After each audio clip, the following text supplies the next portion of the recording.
அடா பாவீங்களா, இவ்வளோ முட்டைக்கோசு கட் பண்ணி அப்படி என்ன தானே பண்ண போறீங்க அப்படின்ற மாதிரி தாங்க இருந்துச்சு. நான் ஏன் அப்படி சொல்றேன் பாருங்க, நம்ம சேனலை சப்ஸ்கிரைப் பண்ணாதீங்க, சப்ஸ்கிரைப் மட்டும் பண்ணிட்டு பாருங்க. இப்போ வாங்க வீடியோக்குள்ள போயிடலாம். அந்த அண்ணன் பண்ற ப்ராசஸ் மட்டும் பாருங்க.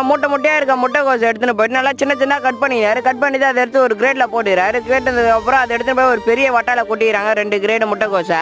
அது நல்லா கட்டினதுக்கு அப்புறம் அந்த அண்ணன் நல்லா கலரி விட்டுனாரு. கலரி விட்டதுக்கு அப்புறம் ஒரு மூட்டையை பிரிக்கிறாரு. அண்ணா நானும் கேட்டேன், என்ன இவ்வளவு பெரிய மூட்டை பிரிக்கிறீங்களா, அது என்னதான் அப்படின்னு கேட்டது. தம்பி இது வந்து கார்ன்ஃபிளவர் மாவுபா அப்படி சொல்றாருங்க.